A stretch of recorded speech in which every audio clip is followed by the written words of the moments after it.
It's a mean world out there. And it's a meaner age. Let's change the culture. Let's change the way we think about this world. And let's have a hell of a time doing it. Welcome to Mean Age Daydream, a home for comedy, a home for some politics, and a daydream of a world that doesn't suck. I'm Brian McWilliams. Welcome to this mad world.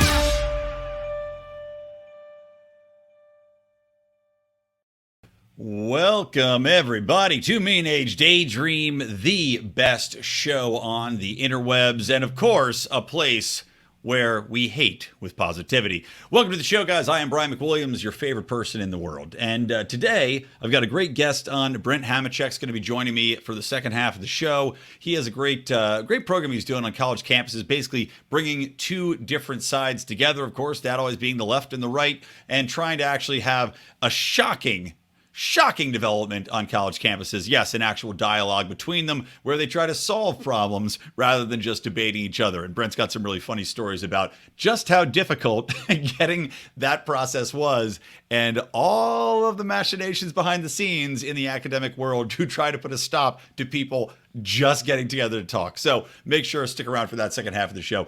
But at the top of the show, guys, I want to tell you about a interesting organization that I think you're going to love, at least if you love Buck Johnson, and I love Buck Johnson. I think you've heard of Counterflow, his fantastic show where Buck talks about here, there, and everywhere from music to politics, but he is going to be running for city council.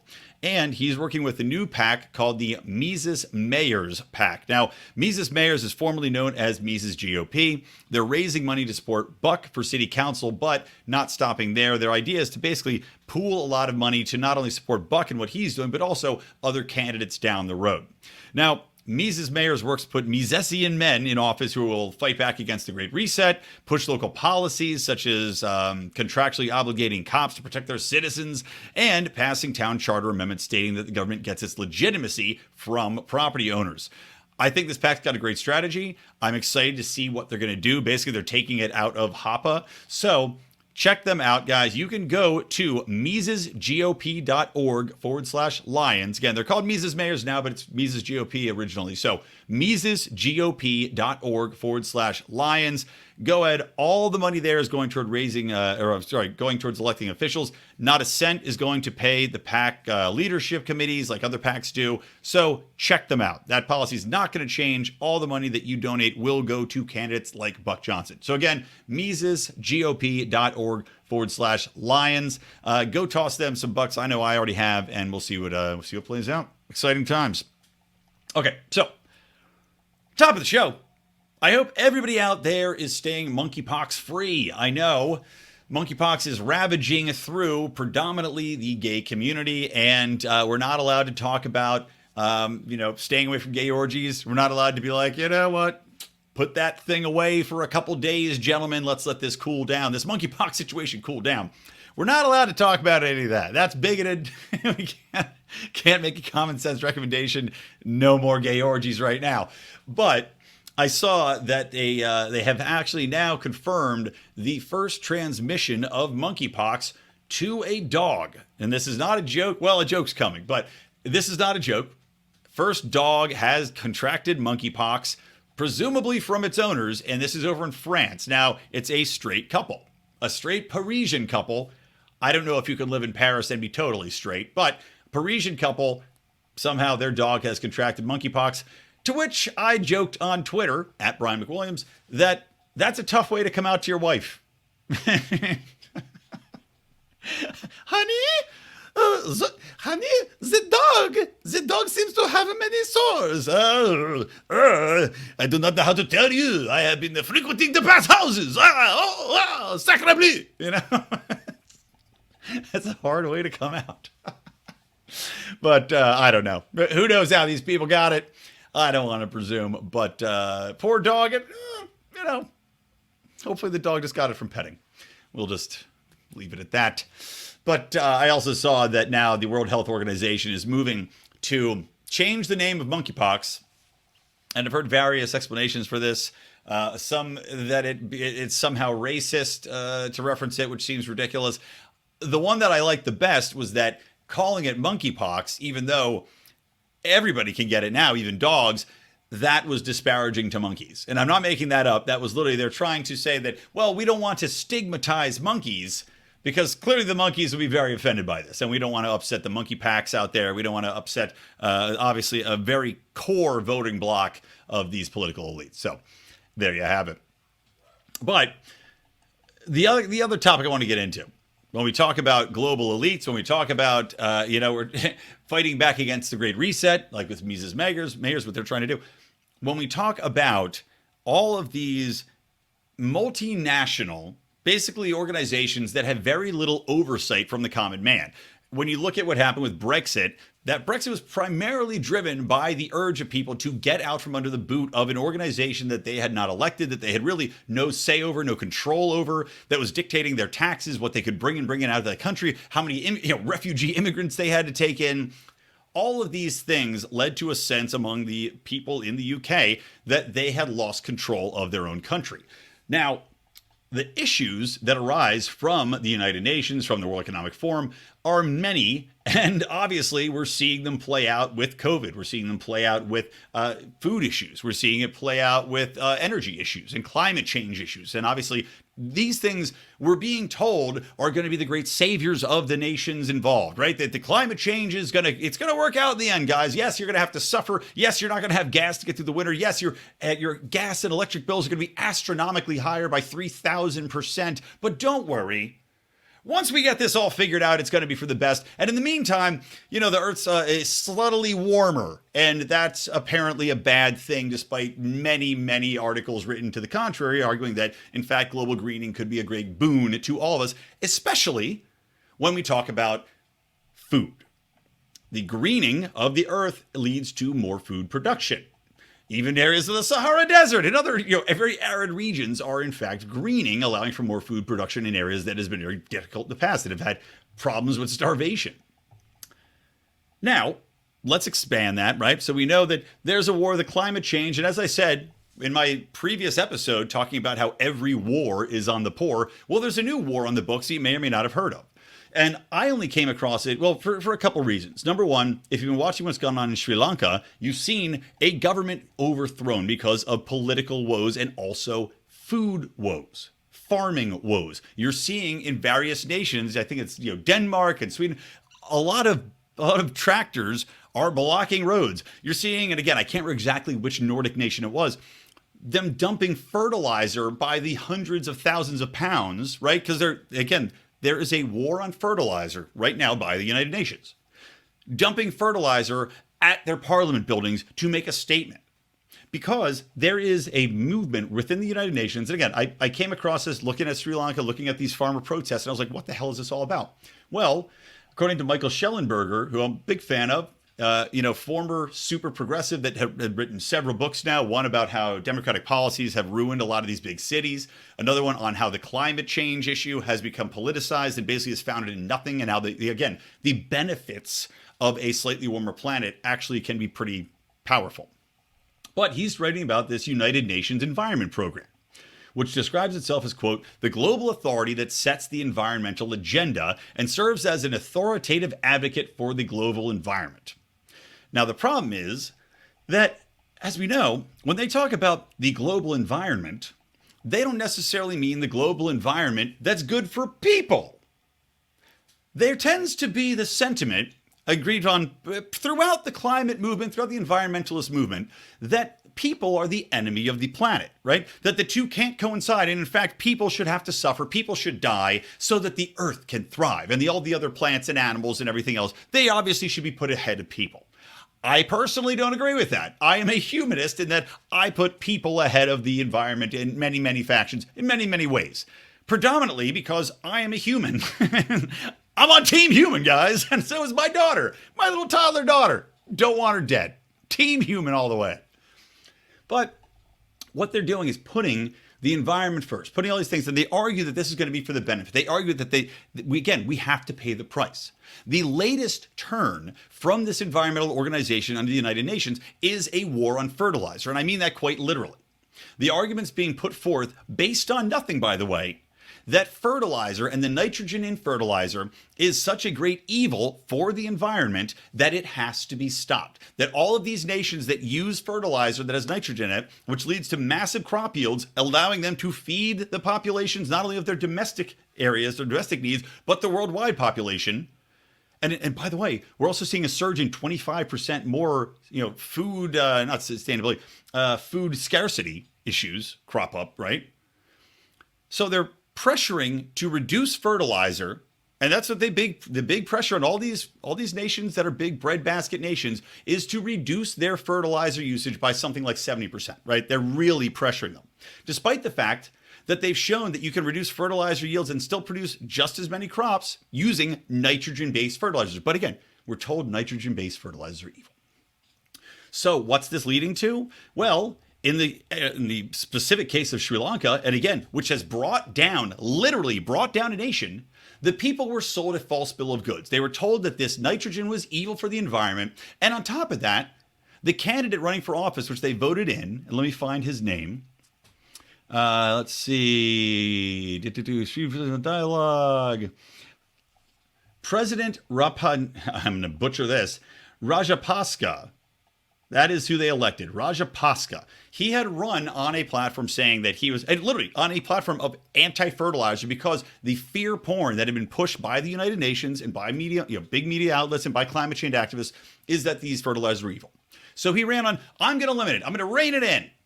They elected him. He did. Cut it back massively, limited how much could be used. Guess what happened? Crop yields straight into the garbage. Could not provide enough food, could not provide enough exports. The tea trade, which is huge in Sri Lanka, completely cratered. This causes massive economic uproar because they no longer have their food exports. They can no longer produce enough food for their internal needs. And that causes the riots you see. That causes them to oust their current president, to uprise again, overthrow their government as a direct result of the United Nations policy and pressuring people to rein in their use of fertilizer. Now, where this becomes more conspiracy theory, because this is fact, this has happened, this is what's happening throughout the developed world at the specific behest of the United Nations.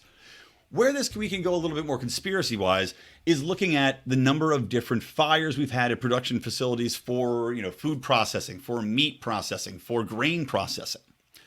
I can't say that these are distinctly related, but when you expand it to looking at how these people are attacking energy, how they think that it's a good thing that energy costs are skyrocketing, right? Isn't that what Biden's administration said about the energy costs? Oh, Buttigieg is out there. Well, this is a good thing. This is going to push people into more renewable fuels. We don't mind real high costs. Stephen Colbert's out there saying he doesn't mind paying $8 a gallon to fight Putin's war. Okay. But add it all together, and you can see that this is a push towards the Great Reset. Again, starvation is key. I talked about it last episode, how the UN had on its page, which was pulled down once people found out about it, a specific article from somebody, I think it was from the University of Berkeley, California, Berkeley, talking about how starvation is a great manufacturer of production from the workforce. In fact, the best. This is an article on the United Nations homepage. We're reading about them attacking fertilizer, impacting crop yields, trying to take down the production capacity of farmers, attacking their livelihood and attacking their ability to export, import, and making people starve, and at the same time talking about the benefits of starvation and how your populace will be hardest working when they're starving because they know they have to work extra hard for every single calorie they consume. Coincidence? You tell me. It certainly doesn't seem like it. And you combine that with the global supply chain crises. You combine that with the attack on meat farming. You combine that with all of these production facilities somehow catching fire, 20 of them in a period of a couple months, and you have to wonder.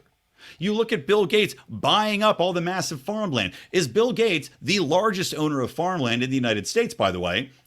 Is he going to adopt this war on nitrogen fertilizer? I can all but guarantee you the answer to that is yes. Is this going to affect the ability for our children to eat basic staples? to get grain, to get wheat, to get food, to get whatever it might be. The crop yield is cratering, is going to come home to roost if this keeps going forward. And it's puzzling for a group which ostensibly is supposed to be for the human good, right? We're the United Nations. We all are coming together here for the greater good of humanity. And in the meantime, that greater good seems to be starving people and trying to limit our access to food. It certainly is terrifying, folks. It certainly is something to worry about. Anyway, that's the rant. That's the talk I wanted to give here moving into things. And I know that wasn't too positive. I try to be positive on the show. But good news, the second half of the show all is very positive when we talk to Brent. Now, before I go into that, I want to tell you guys, don't forget to visit our sponsor, IPVanish VPN. IPVanish has been around for years. They've got the highest records and ratings from the Trust Pilots. They've got thousands of reviews on there. Do not go on the internet without this. If you don't have something to protect you, if you don't have a VPN to protect your IP, to stop people from traveling around with you, advertisers, hackers, spyware, right? If you don't have this, you are messing up. And IPVanish gives you the ability, one click across all your different laptops, your phone, your Roku, whatever it might be, you can protect your IP. Not only can they not travel around and track you on the internet, but also it protects your physical location. Wink, if you know what I'm saying. So there are a lot of benefits. I know I do not go online without a VPN service. I don't know why you ever would either. And you can get 70% off by going to ipvanish.com/lions. Comes out to about $3.20 a month. Impossible to beat. Again, ipvanish.com/lions. All right, that's it. Let's get into my interview with Brent in just a minute.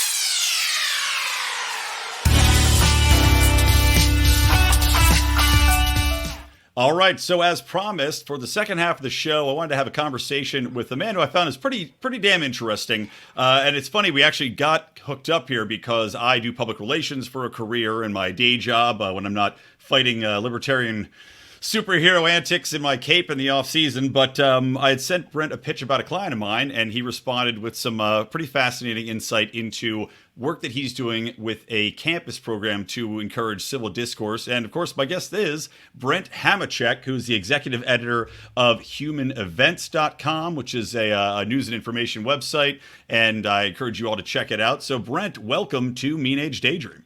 It is a pleasure to be here. You're right. Our meeting was a little fortuitous. You know, you get a lot of PR emails during the course of the day, and most of them I glance at the headline of it and delete them. And yours intrigued me, and I read it and I responded, and I'm glad I did. Yeah, well, it's funny. What Brent's not telling you guys is that he has probably deleted 700 of my other emails, but that's the PR game. That's the nature of the beast. I beg forgiveness. Well, anyway, yeah, Brent, I mentioned when we were just kind of doing a little pre-show rambling that I find your background. So for those of you that aren't watching on the video on YouTube or on Odyssey, Brent's got some interesting posters in the background. I see Ayn Rand is on one of them. I can't read the movie. I'm guessing it's probably Atlas Shrugged. You've got John Wayne and then Rambo's First Blood poster in the background. I'm loving it. Right. And if the camera were able to pan a bit, of course, not only would you see the spare bed that's in my office, but you'd also see Thomas Hobbes on the wall. Oh, so the Ayn Rand poster is actually from the biographical movie that was done, A Sense of Life, which back in the day, I drove all the way down into downtown Chicago to the Fine Arts Theater on a Saturday afternoon to sit and watch it all by myself with like 6 other people. And anyway, so big Ayn Rand fan, love the notion of idealized characters. You know, Atlas Shrugged, everybody looks at it as a philosophical book and all those things, but she actually described it as being a romance novel. And she described she created the ideal man and the ideal woman. And I think, you know, the other posters on my wall suggest the fact that I'm a bit of a classic romantic, because John Wayne's characters, John Rambo, these are idealized men. These are the men that we all ought to want to be. And if we don't want to be them, we ought to check what kind of man we are in the first place. Yeah, that is, I'm with you there. There has been a not so subtle push to take away the masculinity from our society, to make people feel bad for wanting to live up to this aspiration of the man who does the right thing, the man that's a protector and a provider and will always step into the line of fire to protect others, his family, his what his beliefs are. And there's without a doubt an attack on that. And it's funny, I hadn't read The Fountainhead until somewhat recently, just a couple months ago, by Rand. And it's funny that you said that Atlas Shrugged was a romance novel, or as she has described it, and that I also thought The Fountainhead was, in a way, a romance novel. And I thought of it to myself because it's got a lot of scenes that are, I guess, aggressive sexually in the way in which the two characters interact. And I thought to myself, this is basically libertarian 50 Shades of Grey, but, took place 40 years ago. Right. So, interesting points about that. The libertarian thing is kind of funny. So with Ayn Rand, the libertarian word gets tossed around because of her ideas about absolute freedom. But the truth is she didn't have much use for libertarians. And there's a really good reason for that. And it kind of relates to the Thomas Hobbes poster that's on my wall that you can't see. So libertarians argue that, if we have a free society, that things will necessarily get better and that people will necessarily behave better. Rand believed none of that. She didn't put any stock at all in the way that humans might behave or not behave. She simply said it was the only moral and ethical way to organize a societal structure. So you got two different people arguing for free markets, one saying because it's better and the other one saying it's because it's ethical. And because she didn't necessarily have any great faith in mankind, right? So, which is what we've seen play out. Atlas Shrugged, written and published in 57, kind of looks like we're living through it today, right? Yeah. And digital creations of a version of the Valley, right? We have all these platforms being built where people can kind of come together and hide their politics and stay away from the rest of the world so that they can just be and interact as being free. Seems to me that's what she was creating in the mountains of Colorado. Yeah, no, I would agree with you there. Well, that, I guess, actually ties us perfectly into discussing what you've been trying to do. Speaking of, I guess, cultures that are insular, cultures that are able to kind of hide away and don't necessarily interact or overlap with other points of view, with other, cultural movements within societies, specifically on college campuses. But we do see that, especially in the digital sphere, how everything has become so stratified. You've got your silos of beliefs, you've got your silos of news, and oftentimes the silos are so far removed from each other that it's almost impossible to have a discourse because we are using different facts, different beliefs, different cultural icons. So tell me a little bit about what you've been doing with the it's called the Common Ground Campus Initiative. And the work that you've been doing there, and I know you had applied this, and I'm not sure if it was just the one case so far, or if you've been able to put this out into different college campuses. Right. So I'm glad that you wanted to have me on to talk about it. So it's a really important program. So Common Ground Campus is something that was created by myself and my partner, Felissa Blazek. And if it weren't for Felissa, it wouldn't have happened. Because frankly, it was a loose idea that I had in my head going back over a decade.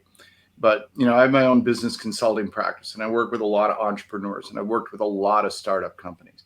And I can tell you that most great ideas never actually take place because somebody's got the idea and that's sort of the easy part, believe it or not. And the rest of the work is where it all falls apart. So I had a loosely formed idea that I was carrying around for 10 plus years and didn't do anything with it. And sometime last year, I mentioned it to Felissa, and the next thing I know, we're at the University of Georgia doing an event. So she gets all the credit. Came together quickly? Right. It came together quickly. Exactly. Yeah. So no Felissa, no Common Ground. So here's what the program is. The program is the idea.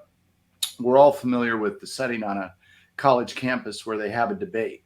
And sometimes the debate's between student groups, and sometimes they bring in speakers and pay them a ridiculous amount of money. This goes back to, by the way, when I was in college a million years ago, when G. Gordon Liddy and Timothy Leary were traveling around together. You had the former FBI the great Stoic, and you had Timothy Leary, the LSD doctor, and they became friends because they were adversaries when Liddy was with the government. They became friends, and one would go on stage and, they debate this idea of, the free love and free culture versus, the need for a more controlled environment. So, you get the kids walking into the auditorium, and they walk in with a set of views, and they have up on stage people reinforcing their set of views, whichever they are, and then they leave, and then they get in a fight in the student commons. So here's what we're trying to do. We're not trying to debate issues. So we'll use a real example of what we did at the University of Georgia. So that was our first event. We've just launched this, right? And so we said to students at the University of Georgia, we want to take on the issue of race on campus. Only we want you to tell us what are the problems with race on the University of Georgia campus. We don't want to tell you. You tell us. And we found students from Turning Point USA on one side and Democracy Matters on the other. And after we had identified issues, we got in a room full of people on a Thursday night, and we went up on stage. We had some rules. Nobody was allowed to say you're wrong during the course of the evening. And, we didn't want people to say things like, look, I disagree with you. We wanted to have them say, I see it differently. So little things with language. But what was the point? The point was for people to say, here's the problem. And then the other person to say on the other side, so why do you think it's a problem? Where are you coming from? What do you think is important about this? What do you see as a solution? What do you see? Sort of like the Socratic method on mushrooms. And so over the course of an hour-long conversation, we took on 3 issues that the students had identified as race problems on campus. And through discussion, good interrogatives and answers, we were able to find common ground on all 3. And then what we did afterwards, and this was Felissa's idea, not mine. I didn't really see necessarily the need for it when she suggested it, but I said, sure, whatever, it doesn't matter. After the event, instead of sending everybody home or taking questions and answers, we had a pizza party. And the audience and the students who were involved, we all ate pizza together. And what we heard from the people in the audience was, this was incredible. I've never seen anything like this. This needs to happen on every college campus in the country. Mm-hmm. So today we're fielding requests from schools to do in the fall. We're looking for sponsors for the event. So if anybody in your audience believes in what I'm sharing with you here, we're easy to find, commongroundcampus.com, and reach out and sponsor one of these events. Last point, or go ahead with the question. No. I'll finish your last point. I'm jotting down some questions to ask you. So please go ahead. What I wanted to say is, what are we really trying to do here? We've gotten incredibly good in this country at hating people in what I call the third person. So we're able to hate the theys and the thems. We all know the story of somebody that's on social media, and maybe they post, all Bernie Sanders people are communists and they're this and they're that. And then so maybe, you're a Bernie Sanders supporter, and it's your friend who's posting this. And you go to your friend and say, hey, you just posted all that stuff on Facebook about Sanders supporters. Like, yeah, I did. So, well, I'm a Sanders supporter. And what does the friend always say? The friend says, well, I didn't mean you. Mm-hmm. So we hate in the third person. And so what we're trying to do is we want to go onto college campuses, and we want to personalize the engagement. We want to force people to look other people dead in the eye who don't agree with them. Ask them where they're coming from, why the issue matters to them, what they think that should be done. Because it's harder to hate directly when you're looking at somebody right in the eye. And we're not naive enough to think we can go to the University of Georgia and solve race problems. What we do know is that we can show everybody who's in that room and watches the event that the problems can be solved. So once you see it, you can't unsee it, right? Yeah. And so that's what we're trying to do. Well, what I like, that especially conceptually, is having the people that are on the campus, having the students on both sides get involved and, as you said, pitch their ideas for solutions. And I'm just thinking, there was a recent example, I think it might have been at Harvard, actually, pretty sure it was, where there was an autism panel on how to solve problems commonly found with autism and education and autistic peoples in the United States and on Harvard's campus. And the event was shut down by protesters in the Harvard student body who said that it was ableist to go and talk about people that had autism because none of the people on stage had autism. So, it was shut down straight off, even though the best intentions were there. And I think by going and saying, okay, we're taking the approach of you are in the student body, you are the ones that are experiencing on campus life. What do you think the solutions are? Gets around that by putting them in the driver's seat as far as solving their own issues, and cuts that kind of protest mentality off at the knees. Right. So look, what we're seeing happen in this country with and you're right about the scenario you described. What we're seeing happen here is that the id has been unleashed in this country. So Freud reference. I mean, the bottom of my email says to everybody, Hobbes was right. I should add to that, and Freud was righter. Freud really had us in what we were. The id is loose. So in part because it's our nature, and in part, I believe, in large part because of social media, we're channeling our brains nowadays to actually just crave hatred. Mm-hmm. We're craving it. And we might have always embraced it. It might be part of our nature. But on the other hand, we sublimated it, right? So to use another Freud term. So we repressed it, and we had other values, and we knew it wasn't right. And there were things that held us back, right? Well, those things are breaking away. We're breaking the chains. And so now if you're a student group and you're on campus and somebody says, we want to talk about ways to help people with autism, and you say, wait a minute. So if the people aren't autistic and they're going to be on stage and talk about it, they can't really understand it. So I get to hate them. So I'm going to stop them. Yeah. Right. That's the calculus. And it's not even really a calculus. It's just instinctive. Right. It's just an emotional gut reaction. Yeah. Right. And it's loose. And we're not sublimating it, and we're not controlling it. And social media encourages it. Right. So again, we go back to that hate in the third person piece. And, if you locked one of those protesters at Harvard up in an elevator that broke down with one of the panelists, you might find after an hour in the fire department showing up to break them loose that they stepped off as friends. And you might have that protester saying, yeah, well, maybe this event would be interesting after I talk to you. Right. So that's what we're trying to do. We're trying to get people stuck in an elevator, only it's on stage, and, and there's pizza. So well, and I like the pizza party. I jotted down the pizza party aspect too, because there's two aspects of the pizza party happening that kind of intrigue me. Number one is I think it's a fantastic idea. Again, getting people to look each other in the eye, especially in the digital age, because we know, as you said, hating the third person, the digital divide that's been created among people who now, and so many of the younger generation are socially awkward. Right. I would say that they actively avoid a lot of social situations now where they might have to discuss something eye to eye with somebody, where they might have to get into topics and actually have face-to-face conversations. It's become an uncomfortability factor for them. So having them in an event where they're in a shared space, and again, pizza, the great uniter, pizza and complaining, right? That's why I look at it. The two great things people can get behind.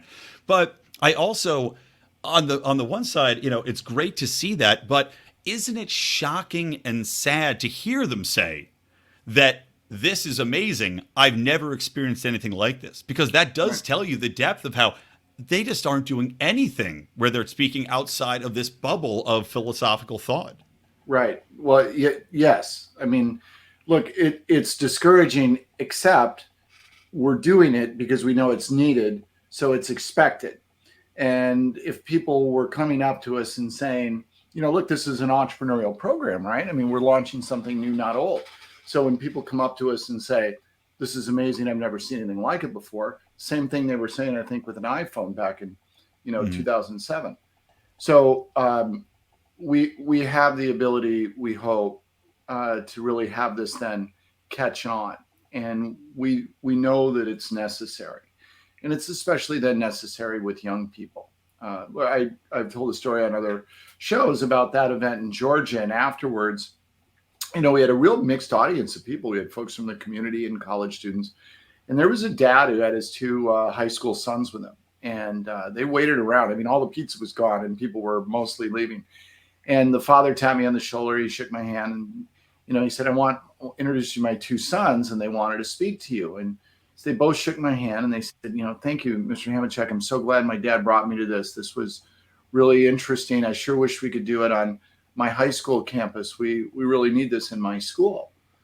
So here's people, I don't even know if the kids were old enough to drive, right? But maybe 16, 17, whatever they were. And they're recognizing this is special. And they're saying, we'd like to have it at our school. Well, this is where we can make a change, is if we're able to reach young people. We all know folks are, well, hell, you're so much younger than I am, but, whether it's your age up to mine and beyond, it's hard to reach adults. It's not impossible, but it's hard. And so, but with young people, they have something I don't have. They have a future. I've got a past. Oh my God, do I have a past? And then I hope it's very checkered. In terms of the future, I just look at my watch and say, what time is it? They sort of just have the present moment. But so it's important to do this with young people. And so that's where we're focusing our efforts. Well, let me ask you, when you started to work on this program, how did you come to settle on going to the University of Georgia? Were there other campuses? Was it difficult to get this through? Because we have seen the environment on college campuses, even if you bring them an event where you say, look, we're going to have two different sides here, even that gets shot down half the time, or the academic brass will reject it because of the fear that the student body will object. So I'm curious to see if you've had any pushback as you're looking to find new homes, if you've been rejected from any schools, or if it's been, okay, well, we'll let you know and we'll see. It's a great question. So the idea to do this on a college campus, we had been looking at doing this as perhaps an adult program originally. The idea to do it on a college campus actually came to Felicity and I simultaneously just after Thanksgiving of last year. And at that time, I said, look, I have a relationship with the Intercollegiate Studies Institute. I have one with Turning Point USA. I was around in the early days of Turning Point. I wrote all their original literature. I wrote Charlie Kirk's first book with them and so on. Oh. I said, so why don't I reach out to those two groups and see if either one is interested? And Turning Point USA bit and said, we'd like to do it. And they gave us a list of campuses that they thought would be receptive to the idea to do a first one. Because our goal for the spring was just to do one, right? Because to do the first one is a major amount of work. And I say that like I did it, but Felicity did most of the work. I just kind of showed up and moderated the thing. But so here's the interesting story then. So when they gave us a list of schools, University of Georgia was there. And we said, let's go big. And let's do a school that just won a national championship and everybody's heard of. So the Turning Point student group had to sponsor it. You can't do an event on campus without a student group sponsor. So they went to the university to approve it, just like that. University said, this sounds great. It's approved, done.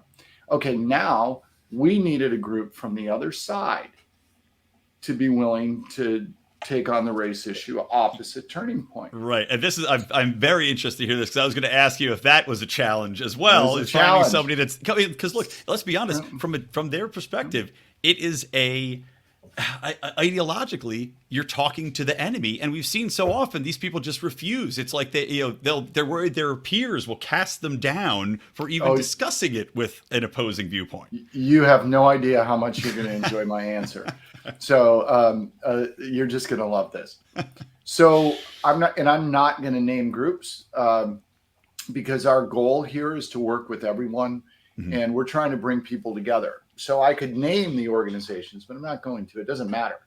I can tell you this, that the first Team Left group that we approached, we had student reps get on a Zoom call similar to this, right, on the computer screen. We laid out what we wanted to do. They asked a lot of questions they were entitled to. There was a good deal of mistrust because Turning Point was involved, and we all know that Charlie Kirk's a little outspoken, right? And plus, if you Google me, I mean, my history is, I'm pretty outspoken and worked with Turning Point, all those things, right? So they were skeptical, and they said they would bring it back to their group and discuss it on campus. And so they did, and they came back to us. They sent us an email, and they said, here's what we're willing to do. And we're willing to do a debate format where each side gets up, and they had the whole thing laid out. And I responded, I said, look, thanks, but we didn't come to you looking for a structured program. We have a program. We want to know if you want to participate. And they said, well, no, not in the format you've provided. And I said, let me make sure I've got this straight. You're willing to go up on stage for an hour and argue, but you're not willing to go up on stage for an hour and try to solve problems. And they said, that's correct.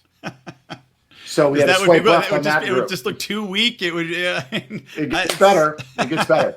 So okay. we had a couple of other groups, team left groups on campus that declined to even talk to us, that were approached. And then we finally had the group that came through for us, Democracy Matters. Wonderful young man who was running the group on campus, Parth Patel. By the way, Jack Mallon was the young kid for Turning Point that was running their group. And they were both rock stars, total rock stars. So anyway, Democracy Matters agreed to do it. And we had a couple participants. And we also then had a plan for a bench in case somebody got, China flu or something. Right. But anyway, the night of the event, we show up, a couple hours early to set up the room. I mean, for Felissa to set up the room, I watch, but we're there early with the participants. And I just imagine you just riding around on her back as she's putting the chairs up. There's just some great story. You don't want to get in her way when she's in pre-show mode. But anyway, so one of the young ladies on the Democracy Matters side had phoned in. She said she wasn't going to participate. Why? Well, because a group of university professors sat down with her that afternoon and convinced her it would be a bad idea. And they convinced her that she was likely being set up for an ambush, that she couldn't trust the program, and that if she went up on stage, she risked, trying to have people make a fool out of her because of her views. Wow. This is what we're up against. And so when the event was over, Parth Patel, the young leader from Democracy Matters, who stepped in himself and sat on the panel because he had to, he came up to me and he said, this was just a great experience. I'm so glad we participated. I'm so thankful you did this. And I said, I need you to do me a favor. And he said, sure, anything. What? I said, I need you to go back to your group at their next meeting, and I need you to tell them we did exactly what we said we were going to do. And he said, oh, you got it. And I will definitely do that. So, yeah, I think what we're going to find is that universities are going to sign off on this quickly, but then we're going to face the skepticism and the cynicism from the other side and not trusting us. And the best part is, Brian, is that all somebody has to go do is go to the commongroundcampus.com website and watch what we did at the University of Georgia, because there it is. It's like, you want proof? We're going to play this straight. Watch the video, right? Yeah. You don't have to don't trust me. Just go watch the video, which, by the way, is beautifully done. It's not like a Zoom thing. It looks like a television show. It's really, really well done. I just find that I can't. Well, I guess I'm not surprised. I was going to say I'm surprised to hear that the teachers and the staff had tried to influence this and try to get the event canceled. But it also makes me wonder, because we hear more often than not about student protests of speakers, of events, of organizations like yours trying to come in and speak or hold an event. Right. And now I do wonder how many of these student groups are shadow influenced by these people whispering in their ears. Again, talking about the Fountainhead. Sure. There was the great evil editor who had been whispering in everybody's ears in the art world to influence the series of unfolding events. Similarly, one or two academics at these universities that hold positions of power, that are deans of a school or have influential positions over a specific department, they probably are whispering. They probably are the people that are guiding these students to protest, and to the detriment of all of us. Right. Well, look, and I don't even know that they whisper. I mean, they say it out loud in their classrooms, and we know what's going on in the college campuses. I mean, Turning Point USA was founded to fight back what's going on the college campuses, and it is an indoctrination piece. But here's what I would love to share with your audience as a way to look at all this. There is a legitimate battle going on in this country between what I will call individualism and collectivism. So there's an active fight that's taking place. There are people out there that legitimately are intent on taking over collective control of our lives. They want to do it. Mm-hmm. Now, if you've got a picture of Ayn Rand on your wall, you would call that evil. And I do. And those people are our enemies. They're legitimately enemies. And those are the people that we have to fight back against. But imagine this sort of collectivist thing that we're fighting, and give it a physical shape. Let's turn it into a big obelisk. All right. And at the base, at the foundation, are these people that are deliberately trying to take control of us. But as you fill up that obelisk, because it gets a little bit more narrow at the top, it's filled with people who are part of it, but they're not really engaged. They don't really understand politics. Their thoughts are superficial. They're not fully developed. They're just regular people who latch onto some ideas and things, but they're not really attached and passionate about it, right? Okay. So how do you topple an obelisk? Well, there's two ways to do it. One is you can push at the base, push back as hard and as fast as you can. And if you can generate enough momentum, you can make it fall. The other way you can do it is you can throw some sort of a grappling hook up around the top of it, and you can pull it down towards you. Well, there's a third way, and that's to push and pull at the same time. So what Common Ground Campus is the pull. It's trying to bring people in together, hopefully to come out with conclusions and solutions that support individual liberty. But make no mistake, we still have people that we have to push against. So it's the combination of push and pull that gives us this opportunity to hopefully maybe, restore an America where we can fight about, is it objectivism or libertarianism? Wouldn't that be a good fight to have? That'd be fantastic. Yeah. Well, this is all, I've loved everything I've heard so far. Well, Just you. a quick shift in gears, because I try to make the show, it's part politics, I'm trying to do part cultural, I'll part try to keep entertainment. up. Yeah, but just it's a simple thing. I was talking about your posters when we were starting off our interview here. What do you think? Has there been a film, and I think I'm going to know it, but where do you think the entertainment industry is going? We talked about how there was kind of an attack on the masculine, an attack on the man, as you said, the man with a vision, the man who stands for something and kind of tearing this down. Do you think that things are going back the other direction? Well, funny thing, masculinity seems to be a little bit a part of human nature. And for all the damage it's done over centuries, the only thing that stopped it is masculinity on the other side. For every aggressor that's attempted to destroy with their masculinity, there's needed to be another masculine man to fight back. So strength meets strength. And I do think that our obsession with, latte over black coffee, if you will, in terms of, you can kind of use that as a metaphor for just about anything, comes from a softness in our life, a softness in our times. We've, these last few generations of Americans post-Vietnam really don't know what war is. We've had some, conflicts overseas that for most people they're very detached from. Mm-hmm. So we're soft as a people, so it's easy to sort of embrace these ideas of, I want men with pencil thin arms and, all sorts of gel in their hair and whatever it is. But look at what Maverick did at the box office. Mm-hmm. What's going on there? Well, you can't have a more masculine film than that. You just can't. Maybe except for, John Rambo on the back wall. Right. So these things that are our nature, we dismiss them and we condemn them because we're intellectually and physically comfortable, right? But when it comes right down to it, the most ardent anti-masculine person you can find, if they find themselves alone in a dark alley and some people walking towards them, right? It's not Woody Allen they hope comes around the corner to help them. It's Sylvester Stallone.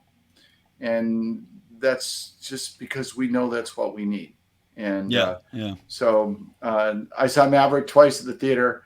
Great film. Oh, it's awesome. It's so good. We're in the 40th anniversary year of the release of the original First Blood movie. There's a bit of movie trivia for your audience. Oh, nice. So go pick up the entire First Blood series and watch them all. Yeah. And celebrate. I love it. All right. Well, this has been a lot of fun. I appreciate you coming on the show. I'm glad we got to connect, and it'll be fun to have you on in the future too. And especially when it comes around to something involved with college campuses, I'd love to reach out and have you on for more discussions because the time flew by. And thank you. So everyone, Brent Hamachek, again, Common Ground Campus, and it's commongroundcampus.com, correct? Correct. commongroundcampus.com. Check out the site, watch the videos, see how special it was, and try to find a way to support us as a sponsor. Find us a school, come eat pizza with us. We are going to, in the fall, our plan is not to pick the issue that we want to talk about. It's to have the campus pick the issue. We want a student group to say, hey, here's the problem on our campus. Because what we're doing is a process dressed up as an event. So we can take on any issue that is really a problem on campus, bring the sides in, and put them through this exercise. And so we want to say, what's the problem on your campus? Tell us. We don't want to tell you. Tell us. And let's come and address it. And then let's eat pizza. Yeah, I love it. Absolutely fantastic. All right, so make sure to check that out. And again, any of you out there that want to sponsor, get in touch with Brent. If you are a collegiate scholar and you want to have them on your campus, get in touch. A fantastic program. Brent, thanks again, and I will take us out here. So guys, again, thank you for joining me on Mean Age Daydream, and thanks to Brent. Oh, my background's messed up. Terrible. Oh, no. Anyway, thanks to Brent Hamachek for joining me on the show. Thank you all for listening. Again, you can support us at patreon.com/Lions of Liberty or lionsofliberty.locals.com. Get all our bonus content, extra interviews, my bonus morning shows, and all that good stuff. Otherwise, from me, Brian McWilliams from the Lions of Liberty Network and Mean Age Daydream, keep those electric eyes on me, babe, and keep that ray gun to my head.